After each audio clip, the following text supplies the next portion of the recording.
What do they take away from us? They take away possibly a 1031 exchange, maybe some other options on the table as a real estate investor. I guarantee you, if I had 5 real estate investors in this room and asked them the question, how could you generate a profit off of this without a 1031 exchange or this or that or whatever else the federal government wanted to take away from you? I would almost laugh at the answers. And it's not my intention to be smug. I'm not trying to point a finger. I'm just saying this probably isn't a great idea if the intention is to help renters. What we really need is more housing.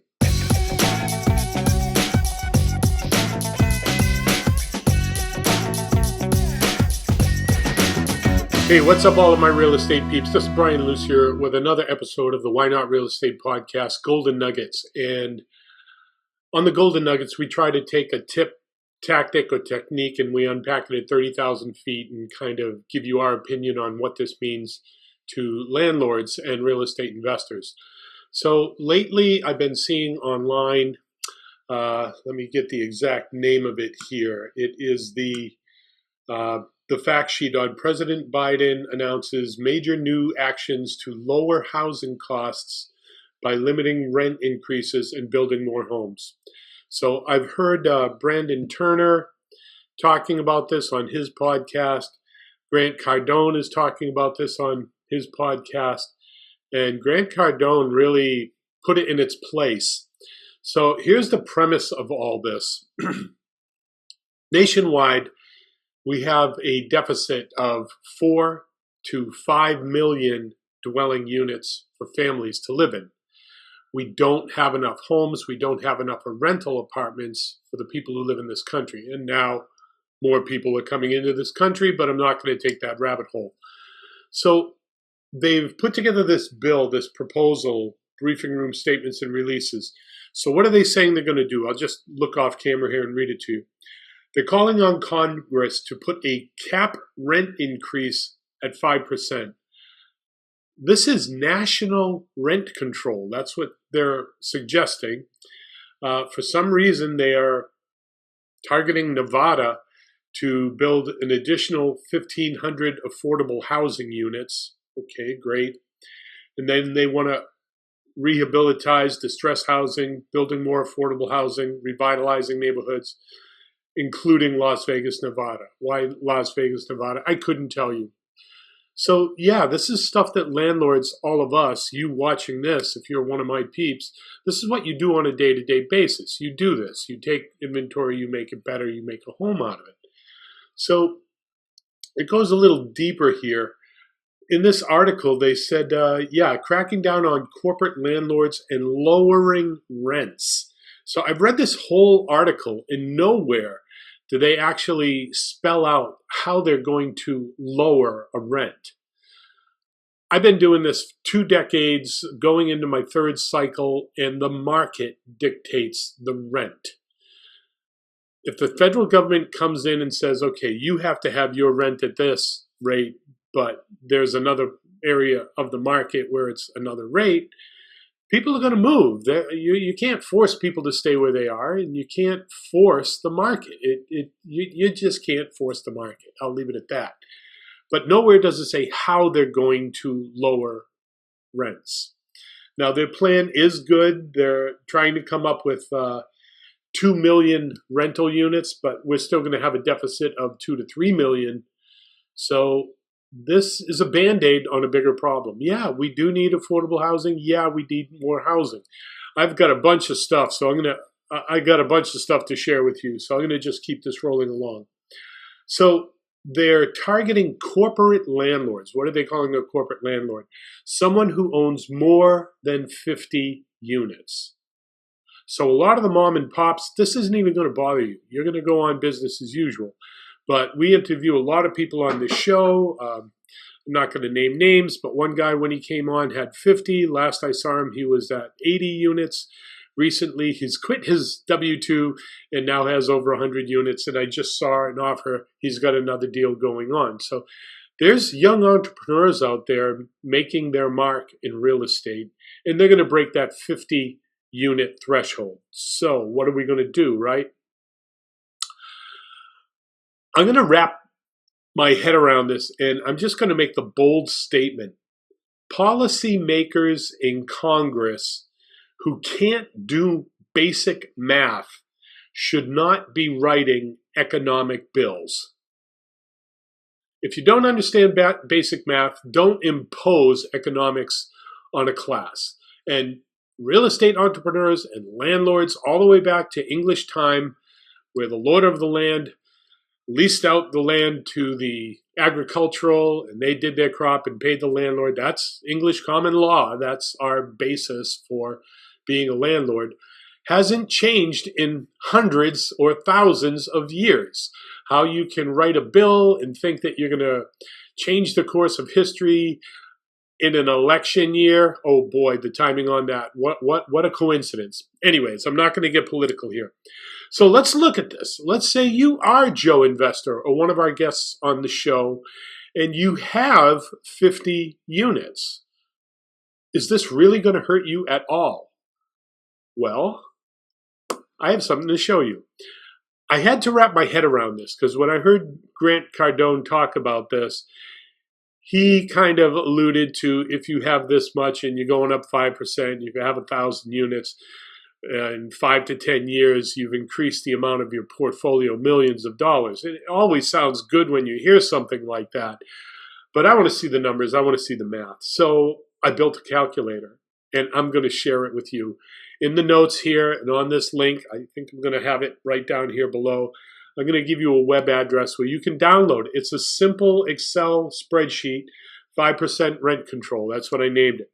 And I'm going to switch screens here, and I'm going to walk you through what this really does. Okay, so let me just share the screen. Okay, so here we are. Let's take a look at this. So I built this little thing on the premise, this calculator here on the premise of what the Biden major new actions, lowering rents and all that. So 50 or more units on corporate.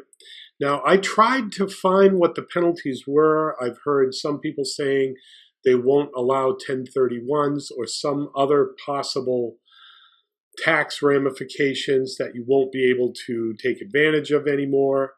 So let's just put all that on the table for right now. And let's just look at what does this really mean if you are that corporate landlord.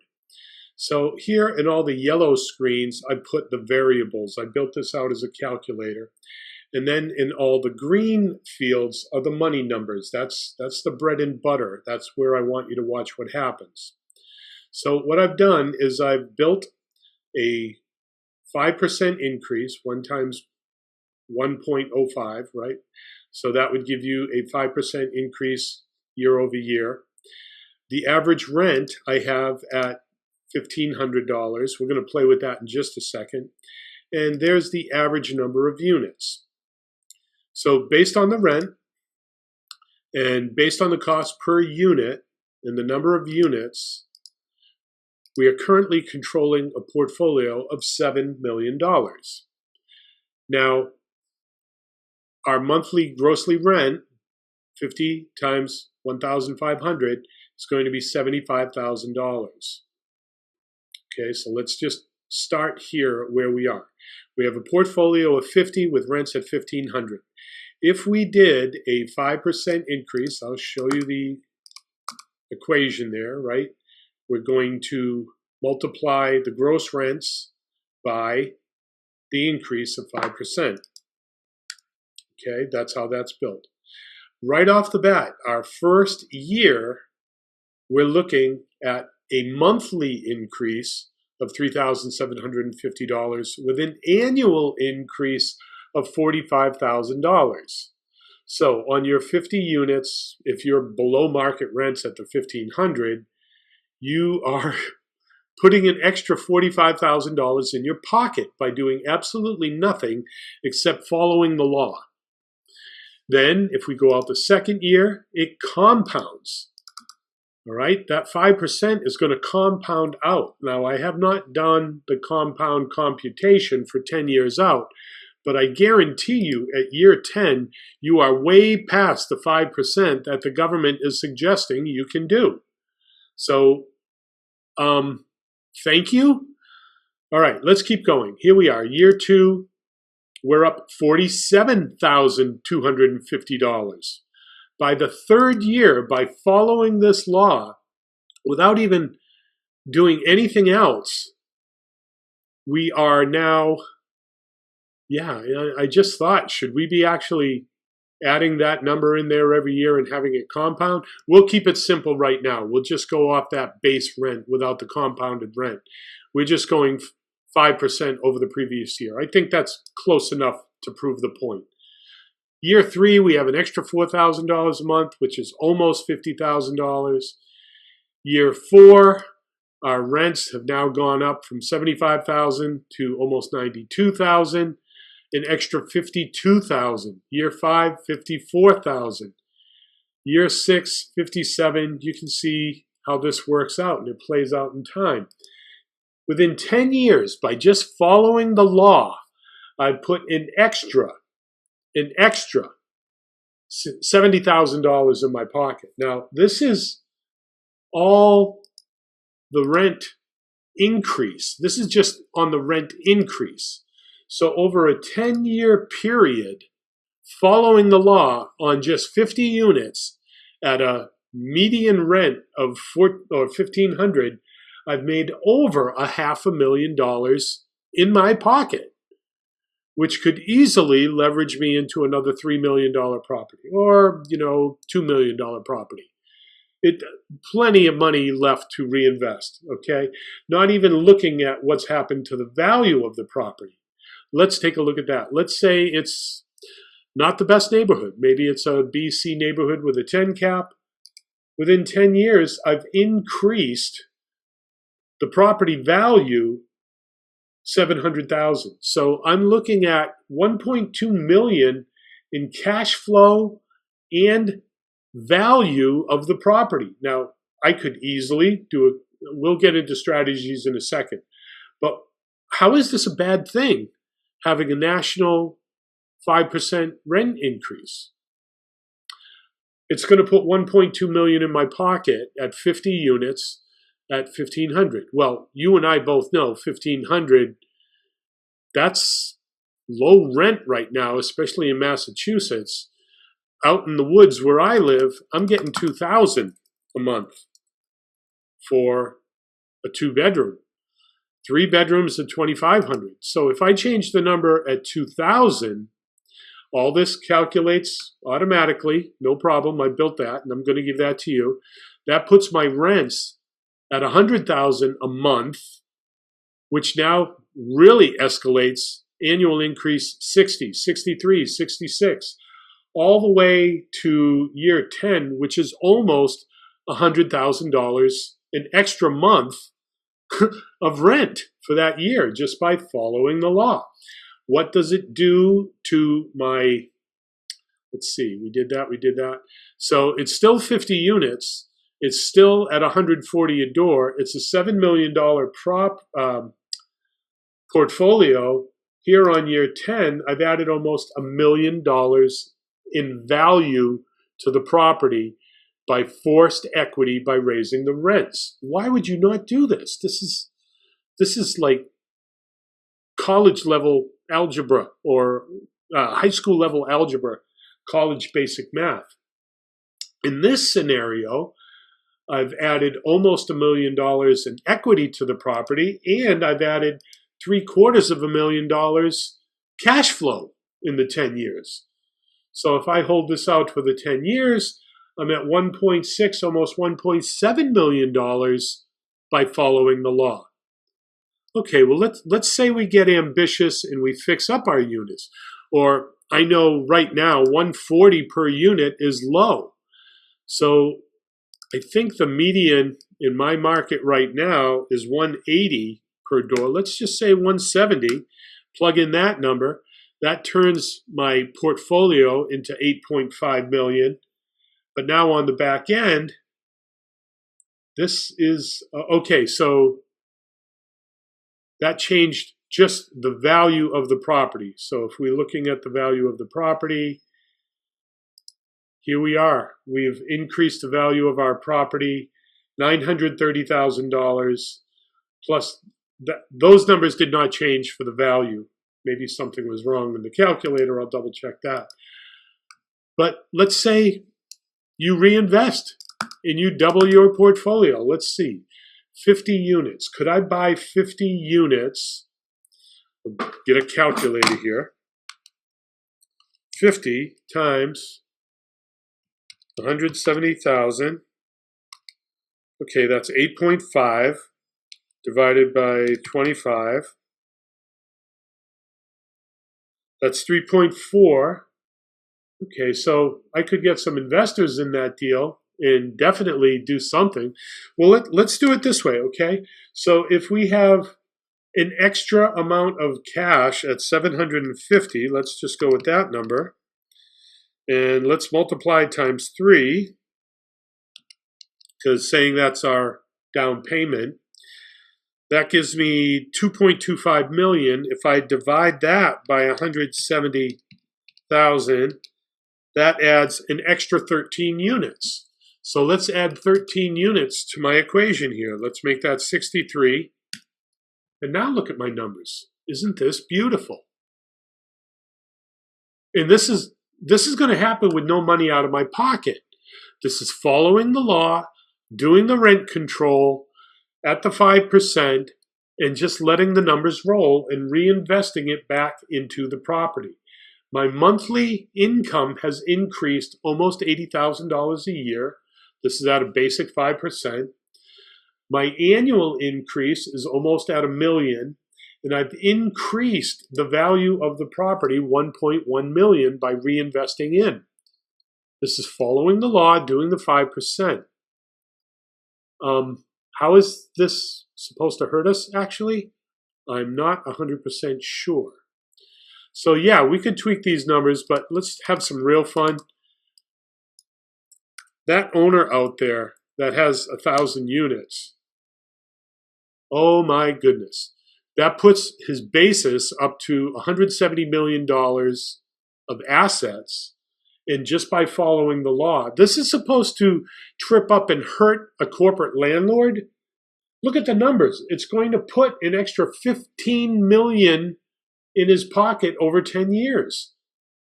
It easily, on the 10th year, it's going to put $1.2 million in cash flow a month just by following the law. So if the intention in the way this paper is written, this white paper, it's bad, evil corporate landlord. We're going to make them reduce their rent. They don't tell you how, but they say they're going to reduce the rent. And they're going to do all these things. This is all political spin to get you to vote for them. Because at the end of the day, all the money is going to go in the landlord's pocket. So, yeah. This was amazing when I did all this and I played with the numbers. I had fun building the calculator. I'm a nerd. I admit it. I like that. So what do they take away from us? They take away possibly a 1031 exchange, maybe some other options on the table as a real estate investor. I guarantee you, if I had 5 real estate investors in this room and asked them the question, how could you generate a profit off of this without a 1031 exchange or this or that or whatever else the federal government wanted to take away from you? I would almost laugh at the answers. And it's not my intention to be smug. I'm not trying to point a finger. I'm just saying this probably isn't a great idea if the intention is to help renters. What we really need is more housing. So stop putting the spotlight saying these people are bad and evil and put the spotlight on we need more housing. Make it more affordable to build. Make it more reasonable to build. Take away some of this ridiculous energy code that makes it too expensive. You know, that's a rant for another day. So let's get back to our table of 5. So the 5 ideas on the table, if I can't do a 1031 exchange. Well, looking at that, oh my goodness. that $18 million in equity, I could easily siphon off a cash out refi and reinvest that to another property, which would only generate more passive income. So I look at it this way. You've had a really nice dinner. You're at this really nice restaurant and they come out with the dessert menu and they say you can have chocolate cake, or you could have creme de brulee, or you could have cheesecake, or you could have ice cream, or you could have molten lava cake. And let's say because of this new law, we will no longer serve ice cream. You can't have ice cream for dessert. If you didn't finish what was on your plate and eat what was given to you, you can no longer have ice cream. Done. Okay, so I can still have the molten lava cake. I can still have the chocolate cake, the cheesecake, the creme de brulee, any combination thereof, or 2 or 3 of these, or every other possible scenario that I could cram into my dessert for being a landlord. So they're saying, if you don't follow the law, we're not going to let you push that button. Okay, there's several other buttons that I can push that are going to give me a return. And they're not going to be able to shut them all off. All the way back, English law, landlords are smart. They're going to read the law. They're going to read the loopholes. They're going to hire attorneys. They're going to figure out ways.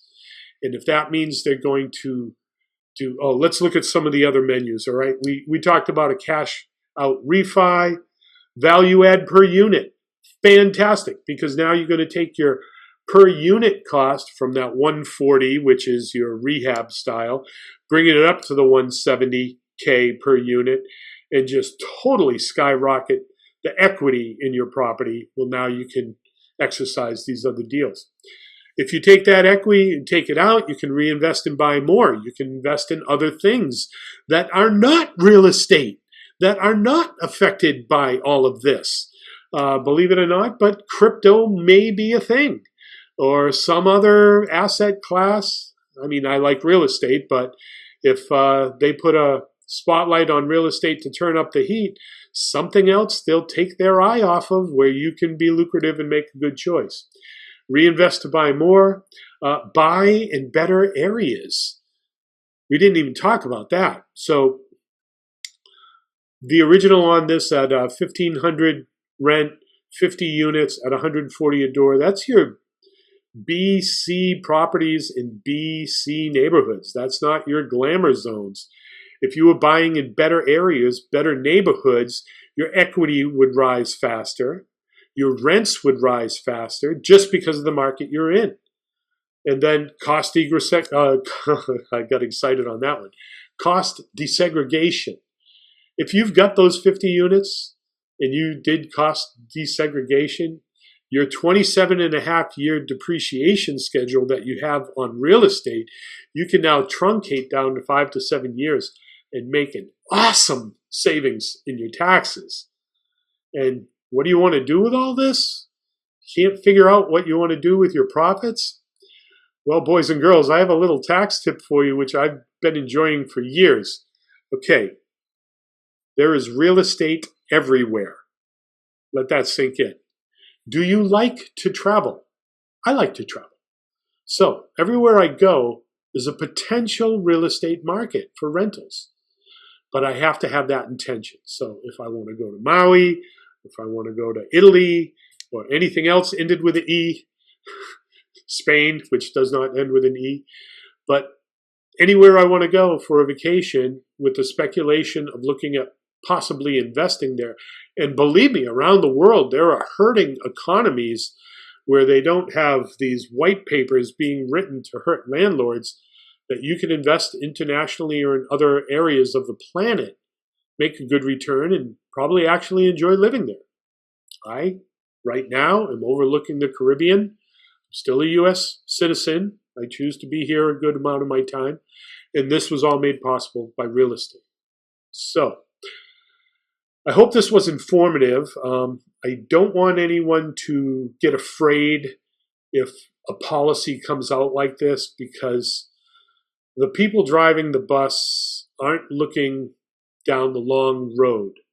They're looking at coming up to that stop sign what can I do to get people on my bus to get my vote? And how should I say it? How should I package it? At the end of the day, I don't hate me for this, it's going to end up in a landlord's pocket because landlords are smart and landlords know how to leverage the law and look for those loopholes, and they have the bigger pockets to hire those attorneys and CPAs and legal professionals to figure out all this stuff and do it legally, not breaking the law, by following the law. And by following the law, if this passes, I think it's only going to help landlords. Only landlords, I think it's going to help. I do not think it's going to help renters. I think it is going to pale in a solution to solve our national housing program. But if you're a real estate investor and you're thinking about multifamily, even if you want to get 49 units, so this does not apply to you, I think it's a good way to go. And I cannot tell you how many landlords we've taken on as clients who have not raised the rent in years. Here's the federal government saying 5% is reasonable. And they're explaining it to the working class renter saying it's reasonable. So if you're a landlord and you haven't raised your rents recently, take note of this podcast and definitely try to get your rents up to market rate as soon as possible. Because if nationwide rent control does kick in, you will not be able to go beyond 5%. So if you're 20% below rents right now, you're going to be stuck there an awful long time before you can recover. So that's my spin on the whole Biden, I don't want to say Biden, I'm just going to say government, on the whole government institutional 5% national rent control. Again, I'll put the link in the notes below so you can download this calculator, have some fun with it. If you want to tweak it and send it back to me with some things that I haven't added or thought about, I'll share it again throughout our rental community, our landlords, anybody who wants to learn more about real estate investing. That's what I have for this Golden Nugget. Ladies and gentlemen, this is Brian Lucier from the Why Not Real Estate Podcast Golden Nuggets, signing off, and we'll see you on the next one.